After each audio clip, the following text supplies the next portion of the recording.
Have you ever built something so valuable that it became invisible until the moment they tried to take it from you? That's exactly what happened to me. My name is Julian Vega. I'm 45 years old, and for the last 14 years, I was the principal architect behind the digital backbone of Fortrex Analytics, a $1.2 billion fintech firm based in Miami. Every transaction, every compliance log, every line of secure data infrastructure ran through systems I built. Not alone, of course, but no line of code went live without passing through my hands first. So when I got the calendar invite titled Leadership Evolution Strategy, I didn't think twice. I assumed it was another planning session, maybe a roadmap review. Instead, I found myself sitting across from the CEO, smiling too much, and his 26-year-old son Tyler, fresh off a business degree and carrying the unearned confidence of someone who's never had to fail for real. Julian, the CEO, said, "You've built the foundation. Now it's time to pass the torch. We want you to walk Tyler through everything." He said it like it was a compliment, but I knew better. Before we dive deeper into this story, ask yourself, what would you do if someone tried to erase your life's work and handed it to someone who didn't earn it? If you've ever been overlooked, replaced, or underestimated, stick around. This story is for you, and if any part of it resonates with your own experience, don't forget to like, subscribe, and share your thoughts in the comments. You're not alone in this. I didn't grow up dreaming of building financial systems. My early life was a mix of modest hopes and quiet resilience. But somehow, after graduating top of my class in computer science from Georgia Tech and spending 5 years navigating New York's chaotic finance tech scene, I found my way to Miami and to a fledgling startup called Fortrex Analytics. Back then, the company was just a rented co-working space with 5 desks, 3 whiteboards, and a dream to redefine digital asset compliance. They had vision. I had code. The founder and CEO, Andrew Fortin, was a driven but grounded man. He wasn't like the corporate figures I'd left behind in Manhattan. He listened, rolled up his sleeves, shared bad coffee during midnight bug hunts. When he hired me, he said, "Julian, I need you to build something that regulators can't poke holes in and traders can't break." It wasn't a request. It was a challenge. I took it seriously. Over the next decade, I built a real-time transaction framework capable of processing billions in digital assets across jurisdictions. I designed a triple-layered compliance logic that adapted to changing regulations in 19 countries. I engineered backup protocols that were so airtight, Fortrex passed 5 consecutive audits without a single red flag. We started landing bigger and bigger clients, European hedge funds, Latin American pension groups, U.S. crypto banks. By 2020, Fortrex had become the silent backbone of digital finance from Miami to Zurich. I worked late nights, missed vacations, and watched birthdays through Zoom windows. I didn't complain, because deep down I believed in what we were building. More than once, when Andrew was walking past my cubicle, after hours he'd stop and say, "You're the reason this company sleeps at night." That meant something back then. It still does. But as Fortrex grew, things changed. New faces arrived, CEOs in polished suits, investors with tight smiles, a shift from building to positioning.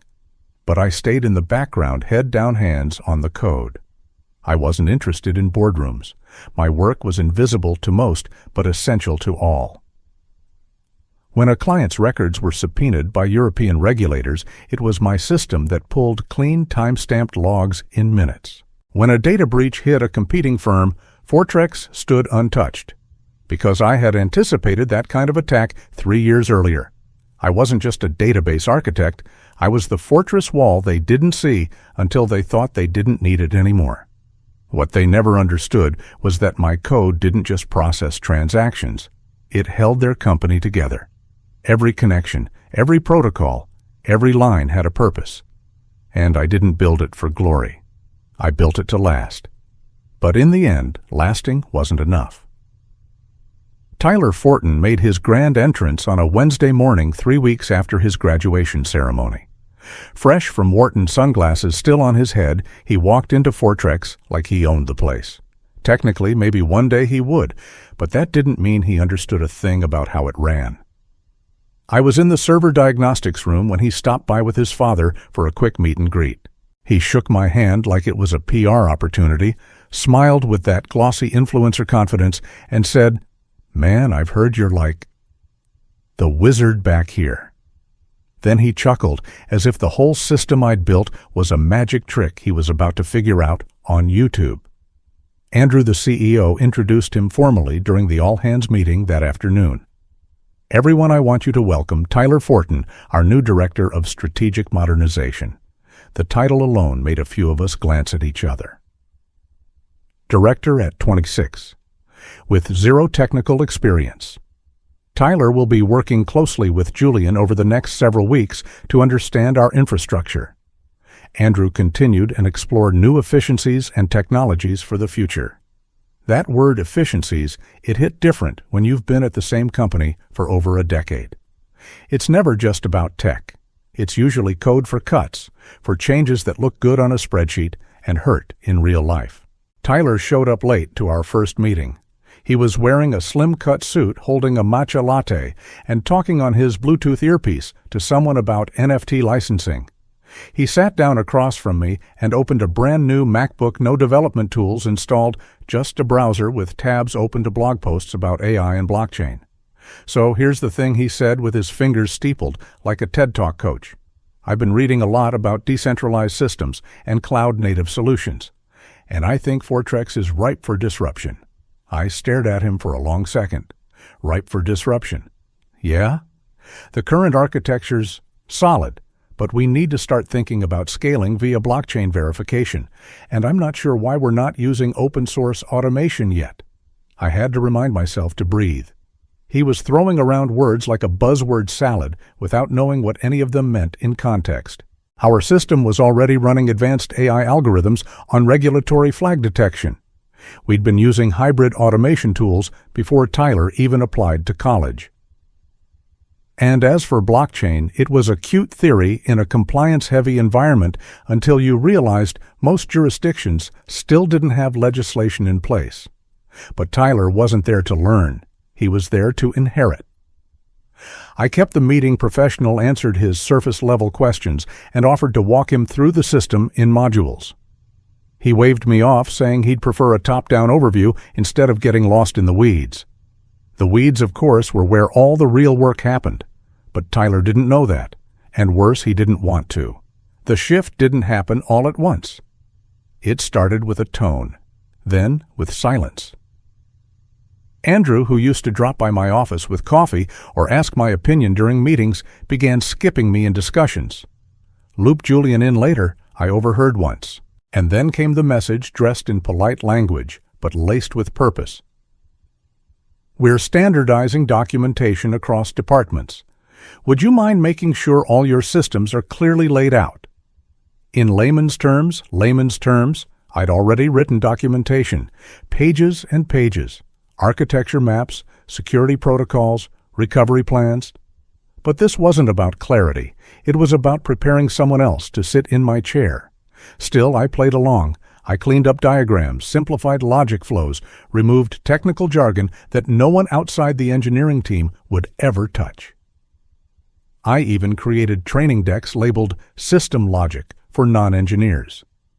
But at night, something else began keeping me awake.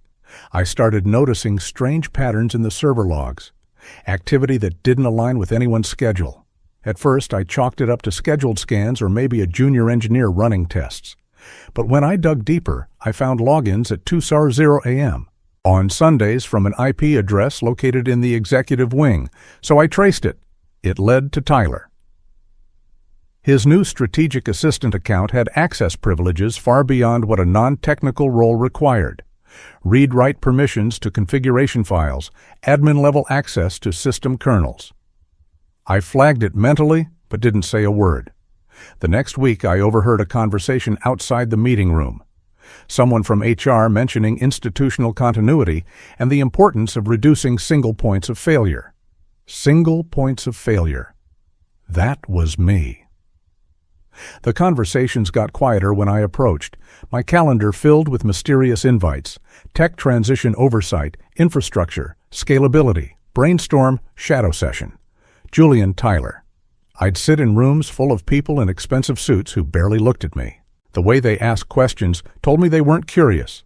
They were confirming what they already thought, that the system was solid and that it no longer needed the man who built it. One afternoon, Tyler stopped by my desk holding a hard drive. "Hey man, do you mind cloning the full code base onto this?" he asked, all charm and casual arrogance. "I just want to study it on my own, get a feel for the back end." I smiled. "Sorry, company policy. Secure environments only. You'll have access in the sandbox." He looked mildly annoyed, but didn't push it. That was the moment I knew he wasn't just shadowing me, he was positioning. I started taking quiet precautions, backed up my own notes, archived key versions of the system architecture. Flagged changes I hadn't made, not to sabotage anything, just to keep a record. Because somewhere in my gut I could feel it. They weren't asking me to prepare them for the future, they were preparing to leave me in the past. Every system worth trusting has a back door, a quiet mechanism meant only for emergencies. Not for sabotage, not for power, but for protection. Mine was no different. Back in 2013, when Fortrex was still small and scrambling to win its first major international contracts, we ran into a compliance audit that nearly killed us. A leak from a third-party vendor had exposed metadata from client files, and while it wasn't catastrophic, it was enough to wake me up. That week, I didn't sleep. I stayed in the office every night with my laptop and a thermos of gas station coffee, building a set of contingency protocols no one had asked for, but everyone would someday need. I never mentioned them, not to Andrew, not to the engineers, not to legal. It wasn't arrogance, it was insurance. What I built was simple, in principle, elegant in execution. A biometric verified security layer, hard-coded deep within the architecture, not in the main codebase, but nested inside a parallel subsystem. Hidden in plain sight, it was called TDP, short for Total Data Protection. It had one function: detect unauthorized administrative-level modifications to core database structures. If someone without my fingerprint tried to overwrite certain segments of the infrastructure, the system would immediately shut down, access trigger data, encryption protocols, and if tampering continued, initiate full system purging. Not deletion, not corruption. Just clean, unrecoverable erasure. Better to lose everything than hand it over to someone unqualified or malicious. At the time, it felt like a paranoid overreaction. But in the world of financial data, trust isn't a feature, it's the foundation. And trust, once broken, can bankrupt a company overnight. The logic was airtight. Biometric authorization required a fingerprint scan through a secure device linked to my workstation. That scan unlocked a unique hash that confirmed identity and triggered permission tiers. No fingerprint, no override. Of course, I never activated the protocol. It was never meant to run. I assumed I'd disable it on the day I handed over my resignation clean professional safe. But now I wasn't so sure. Tyler's access log showed that he had already explored segments of the system he didn't understand. He was copying configuration files, mapping dependencies, asking engineers for system simplification.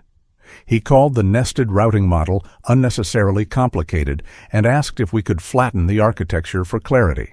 He didn't realize that those layers were what kept us compliant with cross-border financial law. He had no idea what he was touching. That weekend, I went into the office alone, as I often did. I sat in front of the console, logged in, and accessed the secure node. I ran diagnostics on the failsafe. It was fully functional. No traces, no flags, no external signs it even existed. My hand hovered over the override command. I could disable it in 15 seconds. But I didn't.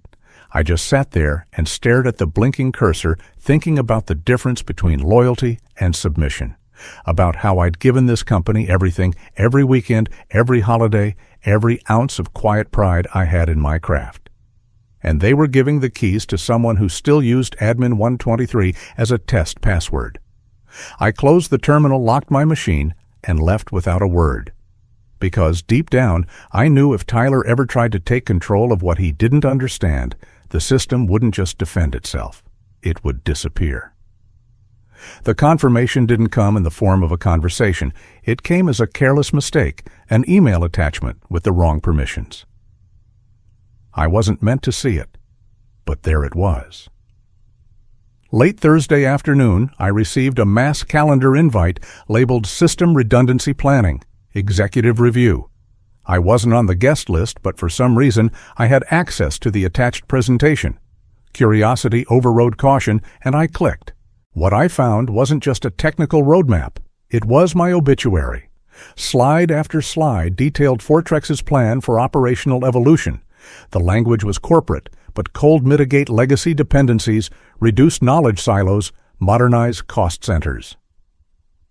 In plain English, phase out the old guard, phase out me. The next section laid it out more brutally: personnel optimization metrics. My name, my salary, my benefits. A comparison graph showing what the company would save by streamlining senior positions. Estimated cost savings from my removal, $220 $1,000 annually. That was the number. My loyalty? My nights in the server room, my invisible victories during compliance audits, summed up into a single line on a spreadsheet. Worse still, they had already drafted my transition plan. Tyler was listed as Interim Strategic Systems Director with a timeline for knowledge transfer, a projected learning curve period, and a backup firm on retainer for post-legacy support. That last phrase stuck with me post-legacy. Like my work, my presence was something they had to disinfect from the system. But that wasn't the worst of it. On slide 14, in small print, was a vendor logo. I recognized Quantinix, consulting a third-party firm specializing in system migration. We'd worked with them once in 2019. They'd approached me a year later, trying to poach me. Now they were working with Fortrex to dissect everything I'd built. A separate folder labeled Private, Fortin held raw notes. I shouldn't have opened it, but I did. Inside were email threads between Andrew and Quantinix's lead consultant. Julian is brilliant, Andrew wrote, but we need something more scalable, less reliant on one man. Another response: understood. We'll extract what we can during his handover period. Extract, like I was a resource, a database to be downloaded and discarded. I closed the folder and sat back in my chair. The office around me buzzed softly, unaware. People still smiled in the hallway. Tyler still held meetings with fake enthusiasm, calling himself a sponge. But now I saw it for what it was, a silent, methodical execution. They weren't replacing me because I was obsolete. They were replacing me because I was expensive. Because Tyler would say yes to bad ideas. Because Quantinix would nod at anything for a contract. Because people like Andrew forgot that systems are not just code, they're trust, intuition, and the scars of lessons learned, fixing things no one else even knew were broken. That night I didn't go home. I stayed in the office and walked every corridor like a man seeing the inside of a burning building, beautiful, familiar, and already lost. But I wasn't angry anymore. I was awake. And now I had clarity. They didn't just underestimate what I'd built. They underestimated what would happen if they mishandled it. It happened on a Friday afternoon, quiet, clean, almost surgical. The handover day, as they called it, had been marked on the executive calendar with pastel optimism. An email went out to all staff that morning. Exciting times ahead, celebrating a smooth leadership transition today at 3 p.m. Join us for cake speeches and fresh perspectives. I read it over my coffee, letting the sugar-coated sentence sink in. At 2:45 p.m., I made one final sweep of the system. Everything was green. No warnings, no failures, no vulnerabilities. I logged out of the main admin panel, disconnected my hardware token, and placed it neatly inside my drawer, the same one I'd used for 14 years. Then I picked up my messenger bag and walked to the break room where the transition celebration had already begun. Tyler stood near the front, shaking hands, laughing too loudly, quoting Elon Musk like it was scripture. Andrew made a short speech thanking me for laying the groundwork. Then he introduced his son, a bold visionary for the next era of Fortrex. They gave me a plaque, 6 pounds of polished wood with a brass engraving, Julian Vega, Architect of Trust. I accepted it with a half smile and a nod, then quietly stepped away. No one noticed me walk back to my desk. No one asked what I was thinking. And that was fine. That's how most good systems operate quietly. At 4:55 p.m., I was in the elevator lobby. I could see the sun dropping behind the skyline, casting a soft gold hue over the Fortrex logo on the glass wall. At 5:00 p.m. sharp, Tyler logged into the admin console from the executive suite. He had been preparing all week, ready to implement version 1 of his modernization plan. His notes had included phrases like remove redundant sublayers and streamline security scripts. What he didn't know was that one of those redundant sublayers contained the biometric handshake protocol I had hard-coded years ago. At 5:01 p.m., the system recognized an unauthorized administrative modification. At 5:02 p.m., total data protection initiated. The first system to go down was the compliance ledger, then the real-time transaction mirror, then the multi-jurisdictional reporting tools. Within seconds, database access began returning null responses. Backup servers pinged but didn't respond. The sandbox environment showed corrupted architecture, and within 3 minutes, $1.2 billion in digital infrastructure began evaporating silently, systematically, by design. I wasn't there to see the moment it all fell apart. I was already in my car halfway across the city, jazz humming on the radio. But I could imagine it clearly.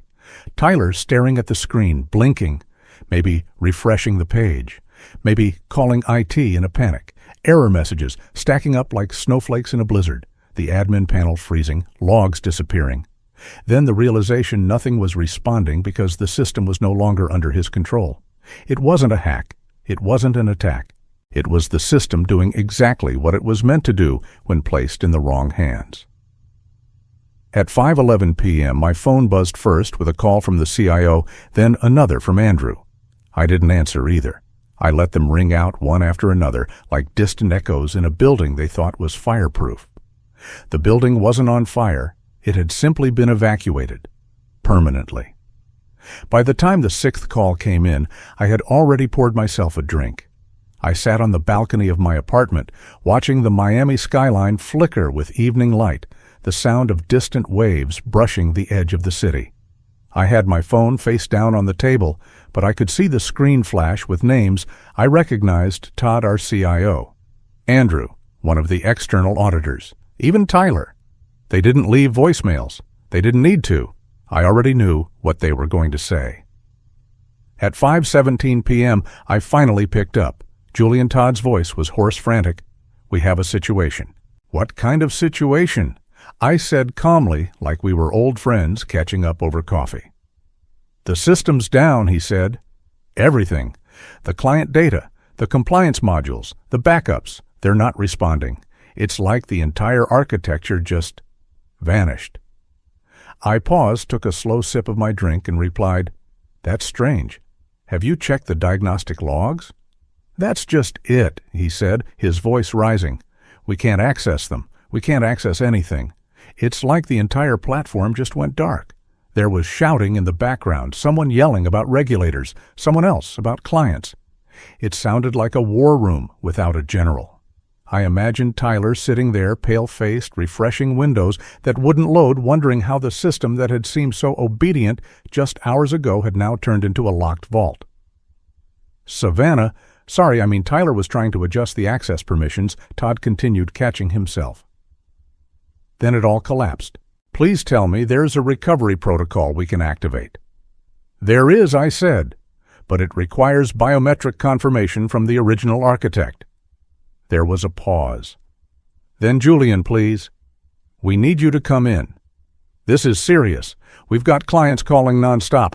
We're facing catastrophic losses. I understand, I said, setting down my glass, but I don't work there anymore. Remember? Another pause, heavier this time. Come on, man, Todd pleaded. We'll make this right. Andrew's ready to talk severance revisions. We'll pay for your time. We just need the system back. I leaned back in my chair, watching the lights of the city ripple across the water. I documented everything I said. Didn't Tyler go through the knowledge transfer sessions? A long silence followed. Then from a different line, Andrew's voice cut in low, controlled but unmistakably desperate. "Julian, we need to fix this. Name your number." "It's not about money," I said. "Then what is it about?" "It's about respect," I answered, "and timing, both of which you ran out of." Another silence, and then Andrew said, "We're going to lose everything." I didn't respond. I simply ended the call. The phone buzzed again almost instantly. I turned it off and stared at the horizon, feeling no pride, no glee, just a deep settled quiet. Not revenge, not triumph, just justice. They had underestimated the cost of cutting corners. They thought I was just a technician, just a man behind a keyboard. They thought replacing me was a financial decision. But they forgot one thing: I didn't just build the system. I was the system. By Monday morning, the story had gone public. The headline on FinTech Daily read, "Fortrex Analytics suffers system-wide collapse, $1.2 billion in client data at risk." Analysts called it the most catastrophic failure of a FinTech backbone in the last decade. 43 major clients had lost access to critical data. Cross-border transactions were halted. Regulatory agencies launched investigations within hours. The company's official statement described the event as a technical incident during a system upgrade. But behind the scenes, everyone knew the system hadn't failed. It had responded exactly as it was designed to do. Within 3 days, Fortrex's valuation dropped by 92%. Key clients began pulling out. Lawsuits stacked up. A class action suit was filed by a group of institutional investors. Former partners refused to take calls. News outlets ran stories with photos of Tyler looking stunned in a glass-walled conference room surrounded by disconnected monitors. By Thursday, I saw a video taken by a passing pedestrian boxes being carried out of the Fortrex headquarters staff leaving with blank expressions. Someone had scrawled, "Good luck, Tyler," on a whiteboard near reception. The building looked empty and strangely quiet. The same morning, my relocation team confirmed everything: new condo and Zurich car service scheduled and onboarding paperwork finalized. The private AI fund that had recruited me months earlier, quietly, discreetly, was waiting. Triple the salary, full autonomy, 5-year contract. They didn't just want a technician. They wanted a mind they knew could build trust from the ground up. That night, I sat in a quiet cafe by the water. I looked up at the stars, and for the first time in years, I felt untethered, not from purpose, but from the weight of being overlooked. Fortrex had tried to erase me, and instead, they erased themselves. In every industry, there's a dangerous myth that systems are smarter than the people who build them, that once something functions smoothly, the minds behind it become optional. Julian's story exposes that lie. Behind every stable architecture, every secure framework, every ounce of trust that companies take for granted, there is a human being. Often invisible, often silent, but essential. When leadership mistakes loyalty for cost and replaces wisdom with inexperience dressed in charisma, they don't just lose talent, they risk everything. This wasn't revenge. This was consequence. A system acting exactly as its creator designed it to protect integrity when leadership failed to. And if you've ever been underestimated, replaced, or treated like a line item instead of a legacy, then you know how deeply this story cuts. We don't rise by demanding respect. We rise by building something so strong it speaks for us even after we're gone. If this story resonated with you, even a little, leave a comment below and tell us what hit hardest. And if you know someone who's been through something like this, share this story with them. It might say the words they haven't yet found.